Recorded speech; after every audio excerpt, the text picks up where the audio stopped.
ఉందన్నారు అక్కినేని ఫ్యామిలీ అంటే నాకు కొంచెం ఇష్టం అని చెప్పి. అఖిల్కి అన్ఫార్చునేట్లీ డెవలప్ అయ్యారు, బట్ ఉందా మీ లిస్ట్లో ఫర్దర్గా? మీరు నమ్ముతారు లేదో, నేను చేయి కలిసిన ప్రతిసారి జోక్ చేసుకుంటూ ఉంటాం.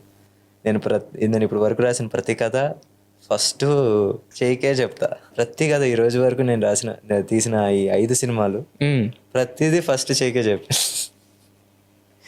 అంటే ఏంటి?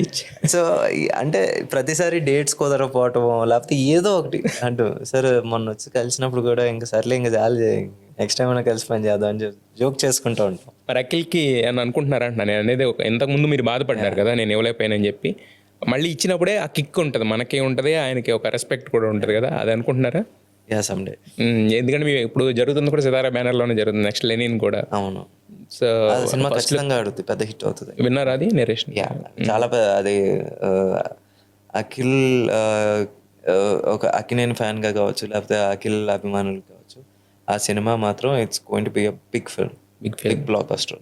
ఎస్, దానికి అదే సెట్స్ చేస్తున్నారు, పెద్ద పెద్ద అన్ని కూడా వస్తున్నాయి, ఎక్కడ కాంప్రమైజ్ అవ్వట్లేదు. యాజ్ ఐ సెడ్ అగైన్, మళ్ళీ వంశీ గారు కూడా అండ్ అన్నపూర్ణ స్టూడియోస్ కూడా ఈజ్ ఇన్వాల్వ్డ్.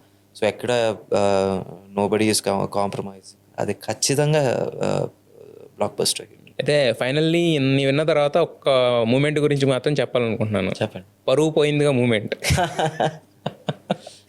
మేము మొత్తం అసలు మ్యాడ్ సినిమా చూసిన తర్వాత ఎంత అయితే ఏం చేసాం అదంతా పక్కన పెడితే ఆ క్లిప్ ఎప్పుడు చూసినా నవ్వుకుంటాం. మీరు ఎంత సిన్సియర్గా హానెస్ట్గా భీమ్స్ గారి గురించి చెప్పాలనుకున్నవన్నీ కూడా వేరే వ్యక్తికి చెప్పడం అనేది. సో నేను భీమ్స్ గారిని అంతకుముందు ఒకసారి కలిసా.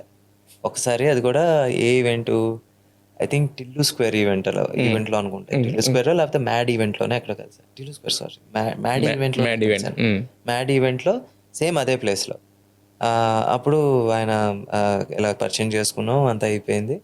దాని తర్వాత నాకు గుర్తు ఏంటంటే ఆయన గడ్డం బాగా జుట్టు. అక్కడ చూస్తే వచ్చేసి సేమ్ మనకు వచ్చి బేసిక్ మ్యాపింగ్ జరిగిపోయింది. సో ఆయన మనం సినిమా ఈవెంట్కి మ్యూజిక్ డైరెక్టర్ గారు బిజీగా ఉంటారు, రారని ఎందుకు అనుకుంటాం. ఈరోజు చూసి మాట్లాడేస్తున్నాం అది చూసి నేను యాంథోనీ సార్. తర్వాత వచ్చేసి ఐ థింక్ నెక్స్ట్ డే ఏదో మళ్ళీ ఆయన మెసేజ్ చేశారు, ఎవరు భీమ్స్ గారు చేస్తే, నేను ఇమీడియట్గా చేసి, సార్ తప్పు జరిగిపోయింది, ఏమనుకోకండి, ఐఎమ్ రియలీ సారీ, అస్సలు మనసులో పెట్టుకోకండి, ఐ సిన్సియర్లీ అపాలజైజ్ అంటే.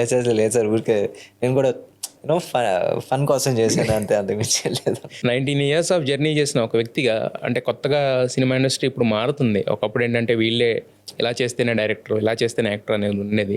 ఇప్పుడు ఏంటంటే మనం చూపించుకున్న ప్లాట్ఫామ్స్ మారినాయి, ఎవరెవరో వస్తున్నారు, చేస్తున్నారు, they create wonders also some times. So మరి కొత్తగా వచ్చే వాళ్ళకి, లేదా వద్దాం అనుకున్న వాళ్ళకి ఏం నేర్చుకోవాలి? ఇండస్ట్రీలో హ్యూమిలియేషన్ ఫేస్ చేయడం నేర్చుకోవాలా, లేదంటే మీ టాలెంట్ నమ్ముకోవడం నేర్చుకోవాలా, పేషెన్స్ నేర్చుకోవాలి, ఏముండాలి? మీ తరపున మీరు ఇచ్చే సజెషన్ ఏంటి యాజ్ ఎ సీనియర్ కింద? పేషెన్స్. ఎందుకంటే చాలామందికి ఆ పేషెన్స్ లేకే few give up, few develop that anger towards industry. అందరినీ మన ల్యాక్ ఆఫ్ పేషెన్స్ కావచ్చు, లేకపోతే మన షార్ట్ కమింగ్స్ని అందరి మీద బ్లేమ్ చేసి నేను కరెక్ట్ అని ఒక ఒపీనియన్కి వచ్చేస్తూ ఉంటారు. That is the worst thing that you can do for your self.